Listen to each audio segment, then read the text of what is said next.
ishyamba ese turakora nakorera mu wakora akazi ko mu ishyamba cyane yitwa uzabaho extract wetu hano no mu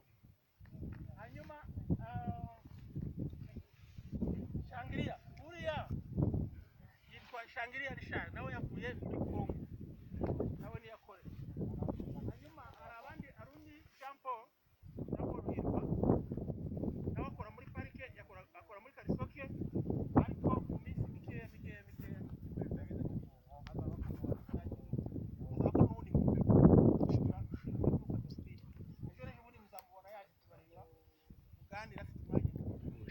ushira muri YouTube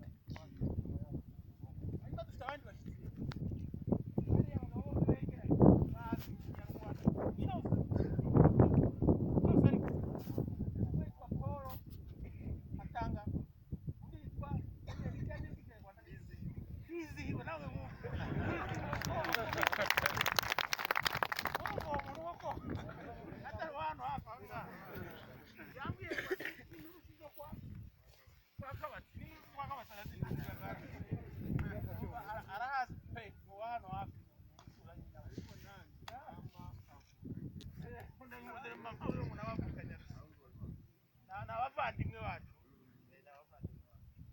hanyuma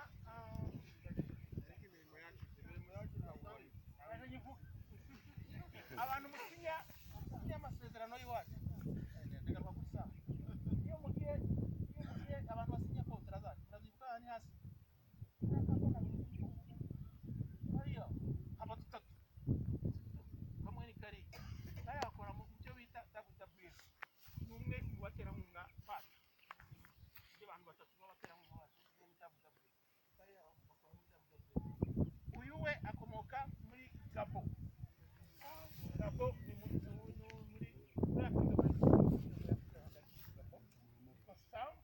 n'abakora muri WWF nabo barakora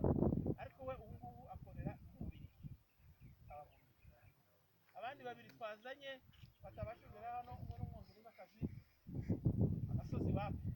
abonye aravuga ati mwaka ntabwo twishyura undi ni umuyobozi wacu directeur wacu ntabwo kwari gusiga uwo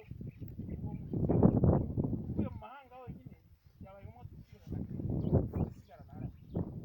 gasurana nabo ubuki abashisabo nabo bashitwazanye uyu munsi icyo bari baje kureba nta kindi bari baje kureba ibyo dukora tubikorana na bande tubikora gute tunarita abasura nibi nta kindi bari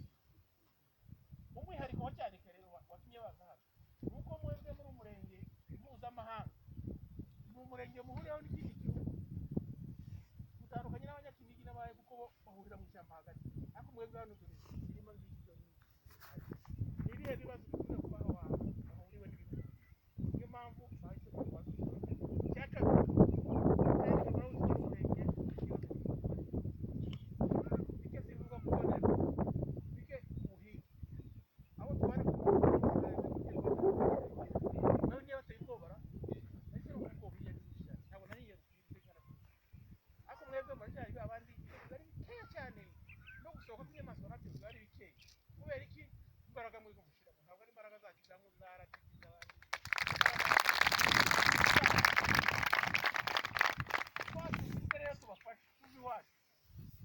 abo tuvaho nabo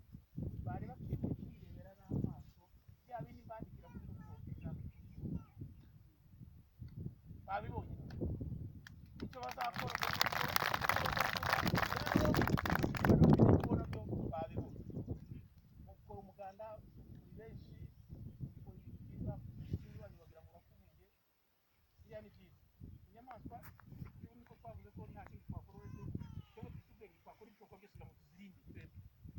zikomeza umugambi wo gusohoka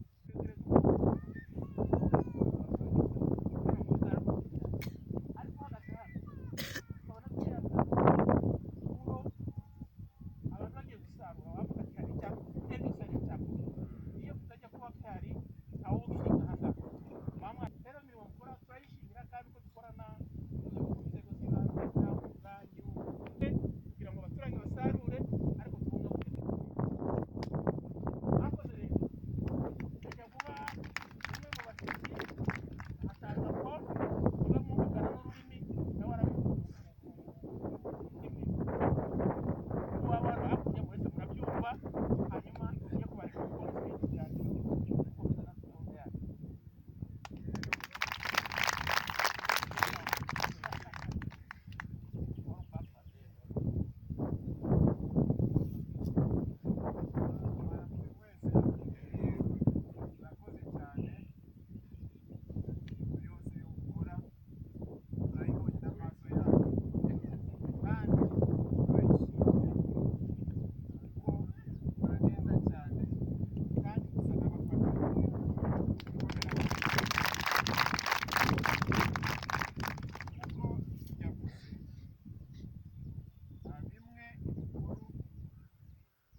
17 imaze kwishyura mituweli y'umwaka utaha ntabwo nabafatira